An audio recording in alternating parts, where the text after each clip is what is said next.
नमस्कार, news our के खास कार्यक्रम मुद्दा ऑन टाइम में आपका स्वागत है। मैं हूं आपके साथ तरुणा। आज कार्यक्रम का मुद्दा है छत्तीसगढ़ में मतदान करने से वंचित रह गए मतदाताओं का लोकतंत्र के महापर्व मतदान, जिसके लिए प्रशासन महीनों से तैयारी कर 100% मतदान करवाने के लिए एड़ी चोटी का जोर लगाया, ताकि शहर से लेकर ग्रामीण अंचलों तक सभी अपने मताधिकार का प्रयोग कर सके। वहीं ऐसे हालात में मतदान करवाने वाले प्रशासन की ही जब लापरवाही से हजारों मतदाता मतदान से वंचित हो जाए तो इसे आप क्या कहेंगे? इस गंभीर लापरवाही से सिस्टम पर सवाल उठना स्वाभाविक है। अब यह जनमानस में भी यह चर्चा का विषय है कि आखिर इस बद इंतजामी का जिम्मेदार कौन है। आज इसी पर करेंगे चर्चा, तो आइए शुरू करते हैं मुद्दा on time.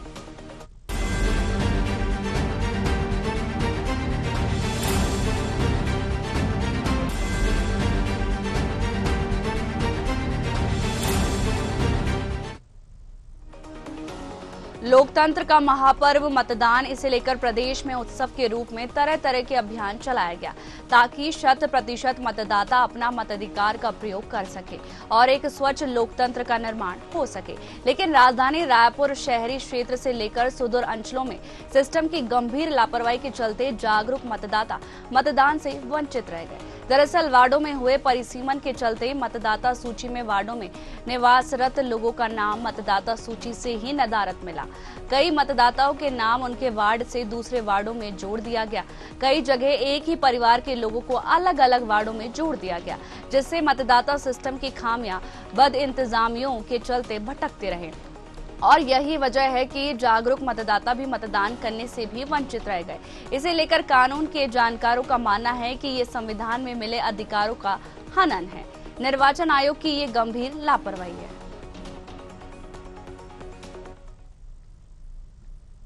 Pandit Ravishankar Shukla ward में हम लोग विगत 1980 से यहाँ निवासरत हैं और लगातार हमारा हर विधानसभा हो, लोकसभा हो, नगर के चुनाव हो, सब में हमारा नाम आता रहा है। लेकिन इस बार ऐसा हुआ, प्रारंभिक सूची के जब प्रकाशन हुआ तो हम लोग का सबका नाम था, लेकिन अचानक जब हम लोग कल वोट डालने गए तो हमारा नाम किसी का नहीं था। मेरे साथ साथ मेरी पत्नी का नाम नहीं था, मेरी बेटी का नाम था। उसी प्रकार हर घर में यही स्थिति रही है। लगभग मेरे आसपास में, मेरे घर के आसपास वालों को मैं कम से कम 25 लोगों का नाम ऐसा जिनको मैं जान रहा हूँ जिनका नाम उसमें नहीं था। और आज के डेट में यहाँ कुछ लोग ऐसे हैं जो यहाँ करीब 10-12 साल से यहाँ नहीं रह रहे हैं, लेकिन उनका नाम आज भी उनका नाम है। कुछ लोग तो 2 साल से विदेश में थे, लेकिन फिर भी आज वो आने के बाद उनका नाम वोटर लिस्ट में उनका नाम आ गया है। मतलब कहीं सर्वे नहीं हुआ, कोई जांच नहीं हुई, कुछ नहीं हुआ, केवल अपने हिसाब से इन लोगों ने नाम काट दिया गया।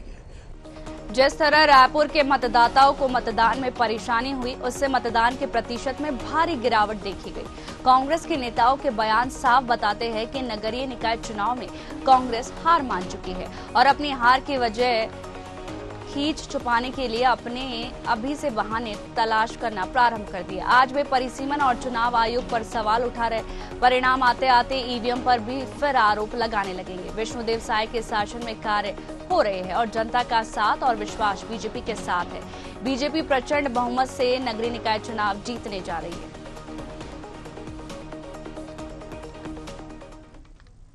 कांग्रेस का ये बयान साफ बताता है कि नगरीय निकाय चुनाव में कांग्रेस हार मान चुकी है और अपने हार के फजीयत से बचने के लिए आरोप लगा रही है। कांग्रेस को तो अपने बहानों के लिए सूचीबद्ध कर लेना चाहिए कि क्या ईवीएम उनके हार के कारण है, क्या मतदाता सूची उनके हार के कारण है, ये सरकारी एजेंसियां हार के कारण है। अगर कांग्रेसी अपराध करेंगे तो सरकारी एजेंसियां उन्हें गिरफ्तार करेंगी। अगर उनमें दम है तो ईवीएम पे आरोप लगाने के पहले वे किसी आईटी एक्सपर्ट से ईवीएम को गलत साबित करके दिखाएं। कांग्रेसी अच्छे से जानते हैं कि 20 से अधिक बार सुप्रीम कोर्ट ने ईवीएम को सही सिद्ध किया है। और रही बात चुनाव आयोग पे आरोप लगाने की, तो न्यायालय खुला है। अगर आपको लगता है आपकी बातों में सच्चाई है तो न्यायालय जाइए। वास्तव में जब से भारतीय जनता पार्टी की सरकार बनी है, विष्णुदेव साय जी की सरकार में साए काम हो रहे हैं। महतारी वंदन से नारियों को मजबूत किया जा रहा है, किसानों को धान के बोनस में मजबूत किया जा रहा है, गरीबों को प्रधानमंत्री आवास दिए जा रहे हैं। जनता का साथ और विश्वास भाजपा के साथ है और कांग्रेस जानती है कि इस चुनाव में विजय प्राप्त नहीं कर सकती, इसलिए आज से हार के बहाने तलाशना प्रारंभ कर दी है। वहीं दूसरी ओर शहर में कम हुए मतदान और सिस्टम की लापरवाही को लेकर कांग्रेस प्रवक्ता धनंजय ठाकुर ने इसे भाजपा के षड्यंत्र बताया है। कांग्रेस का कहना है कि भाजपा नगरीय निकाय चुनाव को लेकर डरी हुई थी, इसलिए टालने का भरपूर प्रयास उन्होंने किया। उसके बाद मतदाता सूची को त्रुटिपूर्ण प्रकाशित करवाया गया। कोर कांग्रेस के वार्ड में भी मतदाता सूची में हेरफेर किया गया, जिसके चलते पूरे प्रदेश में मतदान का प्रतिशत कम रहा। राज्य निर्वाचन आयोग अपने जिम्मेदारी का सही तरीके से निर्वहन नहीं कर पाई और भाजपा के षड्यंत्र के तहत मतदाताओं को मतदान करने से रोका गया। भाजपा नगरीय निकाय चुनाव को लेकर डरी हुई थी, उन्हें हार का डर दिख रहा था, इसीलिए वो नगरीय निकाय चुनाव को पहले टालने का भरसक प्रयास किए, फिर परिसीमन में गड़बड़ियां की, मतदाता सूची को त्रुटिपूर्ण प्रकाशित करवाया गया और कांग्रेस के जो कोर वोटर बूथ है वहां भी मतदाताओं को डिस्टर्ब करने के लिए उस बूथ को कई भागों में विभाजित किया गया है। मतदाता सूची में इतनी त्रुटियां थी, जीवित लोगों का नाम काट दिया गया, मृतक लोगों का नाम उसमें मतदाता सूची में शामिल किया गया, एक ही व्यक्ति का नाम कई बार मतदाता सूची में अंकित किया गया है, जिसके चलते पूरे प्रदेश में मतदान का प्रतिशत कम रहा है और 15 से 20 लाख मतदाता जो नगरीय निकाय क्षेत्र में अपने मताधिकार का प्रयोग करने के लिए पहुंचे थे, उन्हें मतदान करने से वंचित होना पड़ा है और ये षड्यंत्र भारतीय जनता पार्टी ने रचा है।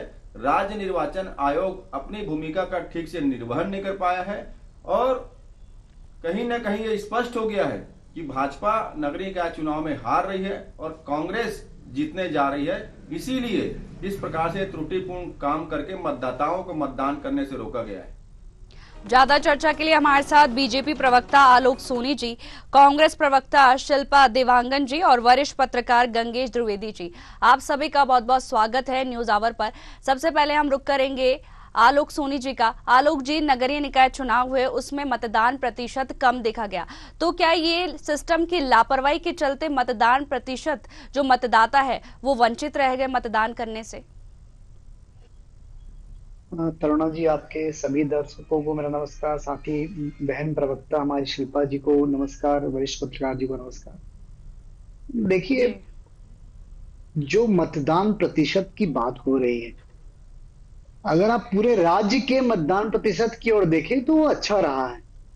केवल शहर में सिर्फ रायपुर शहर की बात करें तो उसमें कमी आई है, इस बात को स्वीकारते हैं और उसके पीछे बहुत सारे कारण हैं, कोई एक कारण नहीं है जिसे हम आज इंगित कर सके या चिन्हित कर सके। लगातार हम यहाँ पर में पहले विधानसभा का चुनाव हुआ, फिर लोकसभा का चुनाव हुआ, फिर रायपुर शहर में ही दक्षिण में उपचुनाव हुआ। तो एक हो सकता है कि एक रुचि जो होती है मतदाताओं की कुछ कम हुई होगी शहर में मत डालने को लेकर के, लगातार चुनाव होने की वजह से। दूसरा एक कारण इस बात को भी स्वीकारते हैं कि कहीं ना कहीं परिसीमन में जो वार्डों का बंटवारा हुआ है और जो वार्डों में जो मतदाताओं का जो इस वार्ड से दूसरे वार्ड चले गया वोट या किसी बूथ में किसी और पे चले गया, वो भी थोड़ा बहुत प्रभावित किया। लेकिन केवल आप इसे ही एक आधार बता दें और अपने हार के बहाने ढूंढने लगे तो कांग्रेस को समझने और सोचने की आवश्यकता है कि ये एक कोई भी कारण नहीं है। इसका जो मुख्य कारण है कांग्रेस की जो धोखेबाजी है, कांग्रेस की जो वादा खिलाफी है, कांग्रेस की जो नकारात्मक राजनीति है, जिसे आज जनता स्वीकार नहीं करती है। यही एक बड़ा मुद्दा होगा जो कांग्रेस की हार के पीछे होगा। और जो ये चुनाव आयोग के पीछे बार बार कांग्रेस जो है आरोप लगा करके अपनी हार को छुपाने की कोशिश करती है, उसने असली मुद्दे को समझना चाहिए कि जनता उन्हें अस्वीकार क्यों करती है। यदि आप नकारात्मक राजनीति करेंगे, आप जनता को प्रोग्रेस की ओर नहीं लेके जाएंगे, उन्हें विकास की राजनीति से नहीं जोड़ेंगे, विकास का काम नहीं करेंगे, 5 साल भ्रष्टाचार करेंगे, कुशासन करेंगे और उसके बाद आप उम्मीद करेंगे जनता आपके पक्ष में वोट करे, तो ये संभव नहीं है। और एक और आरोप जो हमारे प्रवक्ता जी लगा रहे थे कि कांग्रेस के वोट बैंक प्रभावित हो, अरे ये कैसे आइडेंटिफाई करना संभव है, वो भी स्थानीय चुनाव में, कि ये व्यक्ति कांग्रेस को वोट देगा, ये व्यक्ति बीजेपी को वोट देगा। तो ये जो आरोप है वो सरासर निराधार है। इस तरह के आरोप से कांग्रेस जो है सिर्फ और हार के बहाने ढूंढ रही है। जी शिल्पा जी, बीजेपी ने कांग्रेस पर निशाना साधा है और कहा है कि जो कांग्रेस है वो नगरीय निकाय चुनाव। जी आपसे वापस से जुड़ेंगे, हम वरिष्ठ पत्रकार का रुख करते हैं। गंगेश जी, पिछले बार के मुकाबले इस बार का जो नगरीय निकाय चुनाव में मतदान प्रतिशत कम देखा गया है, आखिर वजह क्या है? मैं जब से चुनाव की आवाज मुझे सुनाई नहीं दे रही है, मेरी आवाज आ रही है आपका? दोनों ही पार्टियों ने जो घोषणा पत्र लाया शहरी चुनाव के बिल्कुल नहीं था। जी, आपके पास लौटेंगे शिल्पा जी। गंगेश जी की भी आवाज सही नहीं आ रही। हेलो जी, हाँ, मैं ये बोल रहा कि बगैर किसी विजन के लाया गया घोषणा पत्र है दोनों ही पार्टियों का। यही वजह है कि जिसमें न तो पुराने रिफॉर्म की बात है, न यहाँ की स्मार्ट सिटी में आते रायपुर और बिलासपुर, दोनों जगहों पे वोटिंग बहुत कम पड़ी है। क्योंकि आपके जो घोषणा पत्र में किसी इंडस्ट्रियलिस्ट के लिए, किसी पढ़े लिखे स्मार्ट लड़के के लिए, युवा वर्ग के लिए कोई खास बड़ी घोषणा नहीं है। और यही सब कारण है कि आपके वोटर्स जो है, जो स्मार्ट वोटर्स है, शहरों में रहते हैं, वो निकल के बाहर नहीं आए। इस बात को लगातार मैं आगाह करता रहा दोनों पार्टी को, निर्वाचन आयोग को भी आगाह किया। निर्वाचन आयोग की जिम्मेदारी बनती है कि वोटर्स वोट देने के लिए मतदान केंद्र तक पहुंचे, इसकी व्यवस्था करने की जिम्मेदारी भी निर्वाचन आयोग की होती है। निर्वाचन आयोग पे जागरूकता अभियान चलाता है, लेकिन इस बार निर्वाचन आयोग की भी काफी ढिलाई नजर आई है मुझे। बूथ केंद्रों में देखा कि काफी कई जगहों पर व्यवस्थाएं रही, खराब होने के बाद घंटों लोग वोटिंग नहीं कर पाए। ये भी एक बड़ी वजह है वोटिंग परसेंटेज गिरने के। बहुत सारे लोग लौट गए, मतदाता पर्ची नहीं बांटी गई इस बार। मतलब वो निर्वाचन आयोग की तरफ से मतदाता पर्ची नहीं थी, जो केंद्रीय चुनाव लड़ रहे हैं वो अपनी मतदाता पर्ची दे रहे लोगों को। ये इस तरह की जो अवस्थाएं रही, ये सब कारण है जो इस बार मतदान का परसेंटेज बहुत कम हुआ है। और इसको अब ये तो समझ चूक गया, लेकिन दोनों ही पार्टियों के लिए वापस मंथन का समय है कि आप शहर के चुनाव की तरह से शहर के चुनाव को लड़िए। इसके लिए आपको विशेष तरीके से तैयार होना पड़ेगा कि शहर की जनता कब निकल वोट डालेगी। आप थोड़े से ग्रामीण पृष्ठभूमि वाले शहर, जो छोटे शहर हैं, वहां पर वोटिंग परसेंटेज अच्छा आ सकता है इन एजेंडों पे, लेकिन राजधानी रायपुर, बिलासपुर, भिलाई ग्रुप, इस तरह पे भिलाई की जनता, इस तरह की यहाँ की जनता जो है इस घोषणा पत्र पे आपको वोट डालने घर से नहीं मिलेगी। इस बात को दोनों ही पार्टी को समीक्षा करने की जरूरत है, और निर्वाचन आयोग को भी इस बात पर समीक्षा करना पड़ेगा। आपने जो व्यवस्था दी थी उस व्यवस्था के तहत निश्चित तौर पर बहुत सारी गड़बड़ियां हैं, इससे वोटिंग नहीं हो पाई, कई जगहों पर परेशानी आई, और इसको सुधार की जरूरत है। जी आलोक जी, कांग्रेस का बीजेपी पर आरोप है कि बीजेपी ने मतदाता सूची में हेराफेरी की है।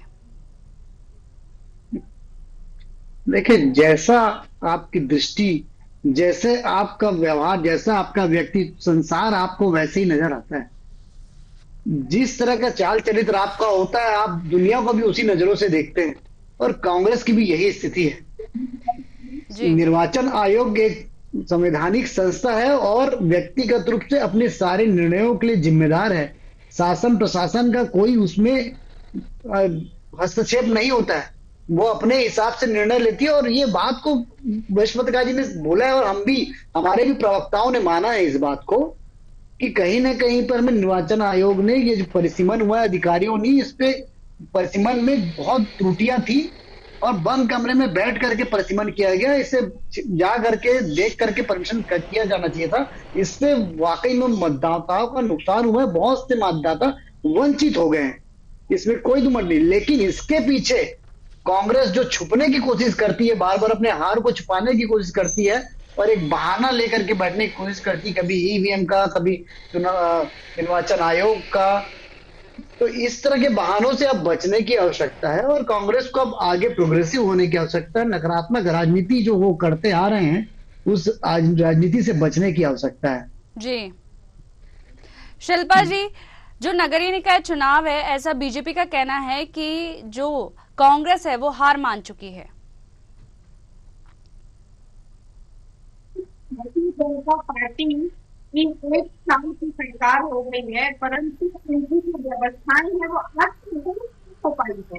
कानून अनियंत्रित है, अपराध बढ़ रहे हैं, योजनाएं कोई नवाचार नहीं कर पाए हैं, हर वर्ग परेशान, अपने नाकाम छुपाने सहारा कांग्रेस पर आरोप प्रत्यारोप की राजनीति कर देंगे। कांग्रेस पर आरोप लगा करके ये अपनी नाकामी पर करने की कोशिश करते हैं। समझदार है, जब समस्याओं मतदान सामना करना पड़ा है। आप देखेंगे वार्डों में दे दिए जाएंगे। जो दूरी मतदाता वहां तक पहुंच नहीं पा रहा है, हालांकि सभी के एरिया में मतदाता जा है कि 15 से 20 लाख मतदाता जो है मतदान करने से वंचित रह गए हैं। पार्टी करती है और आरोप लगाती है कांग्रेस पर कुछ नहीं। परेशान है हर वर्ग की व्यवस्था पूर्ण नहीं ये लोग, इस कारण से ये झूठ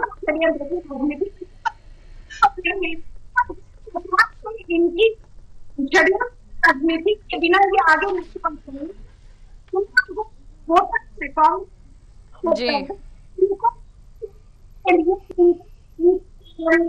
इस प्रकार की कार्य करती है, उस प्रकार मतदाता करते हैं।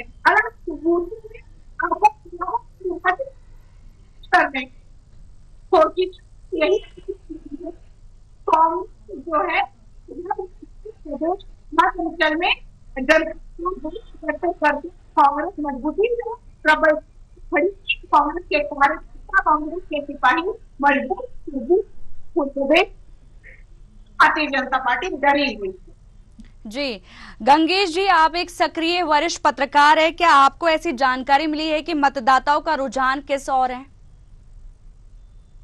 देखिए, जहां तक बात रुझान की है, सामान्य तौर पर एक फैक्टर निश्चित तौर पर इस चुनाव में कार्य कर रहा है, और यह है कि भाजपा ने जो प्रचारित किया ट्रिपल इंजन की सरकार, वो एक बड़ा फैक्टर है। क्योंकि देखिए, सामान्य तौर पर हर व्यक्ति सोचता है ये कि केंद्र में भाजपा की सरकार, राज्य में भाजपा की सरकार है, तो अगर शहर में अगर भाजपा की सरकार बनती है तो ज्यादा आसानी से विकास के कार्य होंगे, और जमीन जो वार्डों में जो विकास के कार्य होता है वो भी बहुत आसानी से हो पाएंगे। लेकिन तो यहाँ तक वार्ड स्तर का मामला, वार्ड स्तर पे जो छोटी छोटी समस्याएं होती हैं उसको लेकर आम नागरिक का जो रुझान मुझे दिखाई दे, वो भी दिखाई दिया है कि जो काम करने वाला व्यक्ति, जो जनता से जुड़ा हुआ व्यक्ति, चाहे वो निर्दलीय ही क्यों ना हो, बहुत सारे वार्डों में, राजधानी रायपुर की बात नहीं, कई अन्य शहरों में भी वार्डों में निर्दलीय पार्षदों प्रत्याशी ने जो जिस तरह से 50% किया, जिस तरह को जिस तरह से रुझान दिख रहा है लोगों का, इससे ये लगता है कि जो काम करेगा उसको ही जनता चुनेगी, चाहे किसी पार्टी संबंधित हो। क्योंकि देखिए, एक पार्षद प्रत्याशी से आदमी उम्मीद करती है, जब पार्षद ज्यादा से एक सुबह 6 बजे नाली सफाई करने की, वो शाम को लाइट, जो स्ट्रीट लाइट की लाइट है वो सफाई कर सब चीजों को खड़ा है उनके सामने, और जो भी छोटी छोटी समस्या है और उसको वो लेकर तुरंत त्वरित कार्रवाई करके हल करे। अगर ऐसे में पर्टिकुलर अगर जो प्रत्याशी है वो एक्टिव नहीं दिखेगा, चाहे भाजपा को चाहे कांग्रेस को, लोगों ने इसको अवॉइड किया है। कई जगहों पर बहुत अच्छा रुझान है, दलित प्रति भी दिखाया, देखिएगा इस बार अच्छी संख्या में जरूर जीत जाएंगे।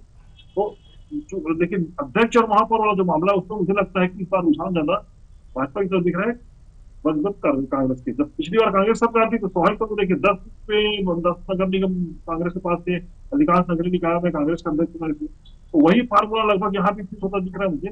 बाकी अंतिम परिणाम तो चुनाव के परिणाम मुझे नहीं आएगा 15 तारीख को, लेकिन मोटा मोटा जो एक पक्षता दिखाई दे रहा है पब्लिक के बीच, वो इस तरह का दिखाई दे रहा है। जी आलोक जी, कांग्रेस आरोप लगा रही है कि चुनाव आयोग ने साजिश के तहत मतदाताओं के मतदान केंद्र बदले हैं।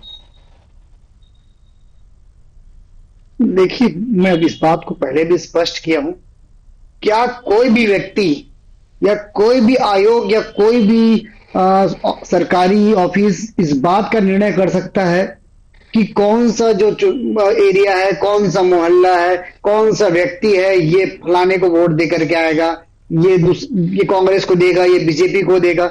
इस बात का क्या कोई पुख्ता प्रमाण है क्या?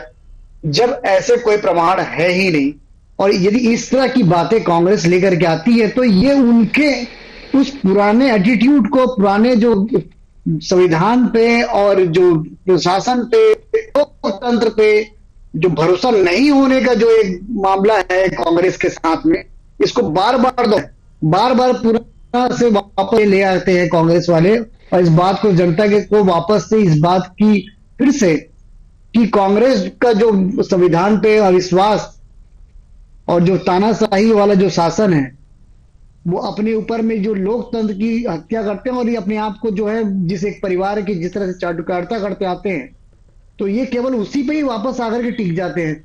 आपको पहले अगर जनता के लिए हित में काम करना पड़ेगा, जनता के समक्ष प्रस्तुत होना पड़ेगा और लोकतंत्र को अपनाना पड़ेगा, उसके बाद में उस पर विश्वास करना पड़ेगा। आप केवल इस तरह की बातें, अनाप शनाप आरोप तथ्यहीन बातें करेंगे और जनता को बताएंगे और बहलाने की कोशिश करेंगे, तो आप उसका ध्यान, जनता का ध्यान आकर्षण नहीं कर सकते। इसलिए जरूरत है कांग्रेस को अपने चाल चरित्र को ठीक करने की, और जी जी। जनता ने भरपूर आशीर्वाद इस वक्त दिया हुआ है। इस चुनाव में मुझे पूरा यकीन है कि नगरीय निकाय चुनाव में सभी 10 नगर निगम पे भारतीय जनता पार्टी के जो महापौर है वो बड़े बड़े अंतर से चुन कर आएंगे। और चूंकि ये हार सीधे सीधे नजर आ रही है कांग्रेस को, एक कांग्रेस की स्थिति अभी ऐसी है कि उनके नेता का आपस में सामंजस्य ही नहीं है। आज टिकट बंटवारे में भी हमने देखा कि जब वार्ड स्तर के टिकट को बांटा गया तो अंतिम समय तक, जिस दिन जमा करना था फॉर्म, तब तक टिकट के बंटवारे की नहीं हुई थी। ये स्थिति थी कि इनके पास में पार्षद के प्रत्याशियों के लिए, नगर पालिका अध्यक्ष के प्रत्याशियों के लिए व्यक्ति नहीं मिल रहे थे।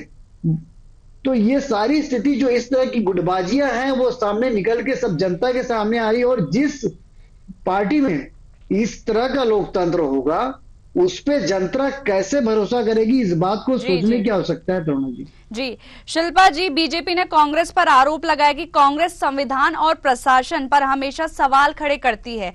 कांग्रेस का संविधान पर कई बार भरोसा नहीं किया है। संविधान की लोकतंत्र की हत्या, ये तो भारतीय जनता पार्टी की आदतें हैं। ऐसे कुछ उदाहरण आपने देखे होंगे सभी तरफ से कि भारतीय जनता पार्टी किस प्रकार के मौलिक अधिकारों का भी हनन करती है। और रिमोट आप देख सकते हैं 1 साल से हम तो हमारे दो की नीति से रिमोट कंट्रोल की सरकार और जनता है।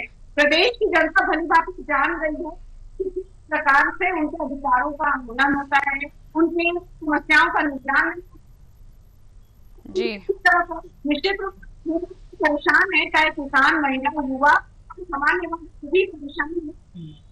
भारतीय और इसी कोशिश होते पहले चुनाव के डेट्स जो है दिन करते जाते हैं,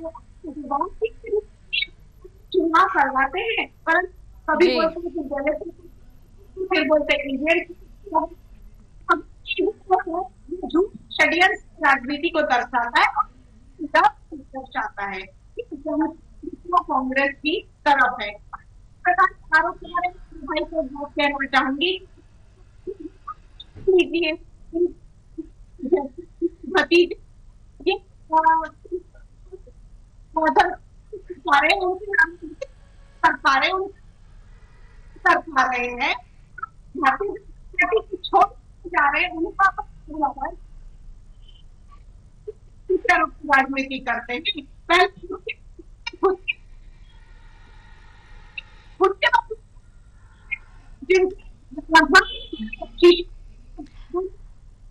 शिल्पा जी, आपकी जो आवाज है वो सही से नहीं आ पा रही है।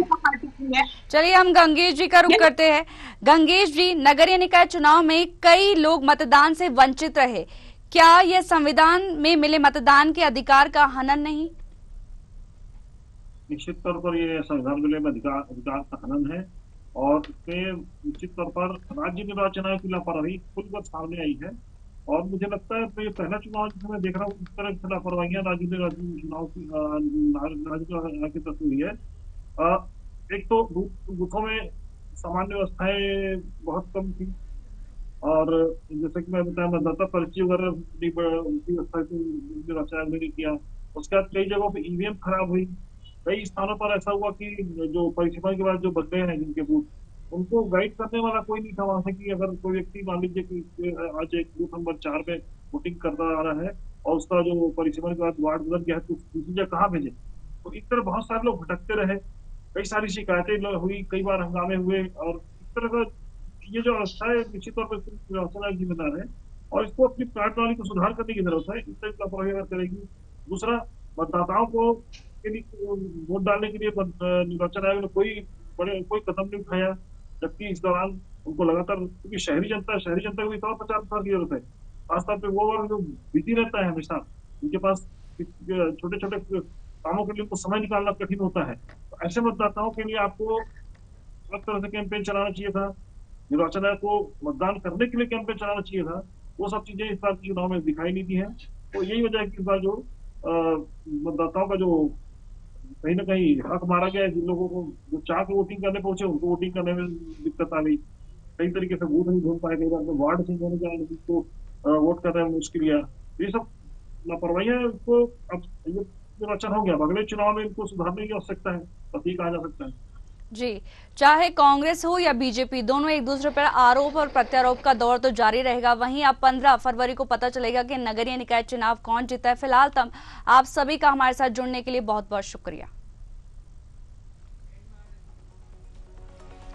बहरहाल मुद्दे पर भले ही राजनीतिक आरोप प्रत्यारोप हो, लेकिन वस्तु स्थिति तो हकीकत बयां ही कर रही है कि कहीं ना कहीं सिस्टम की लापरवाही के चलते जागरूक मतदाता भी मतदान करने से वंचित रह गए। आखिरकार लंबे समय से चुनाव की तैयारी में जुटे प्रशासन के अमले और इस तरह गंभीर लापरवाही को लेकर सिस्टम पर सवाल उठना लाजमी है। अब इन गंभीर लापरवाही के चलते आखिर जिम्मेदार कौन है, आज इसी मुद्दे पर करेंगे चर्चा। तो फिलहाल मुझे दीजिए इजाजत, नमस्कार।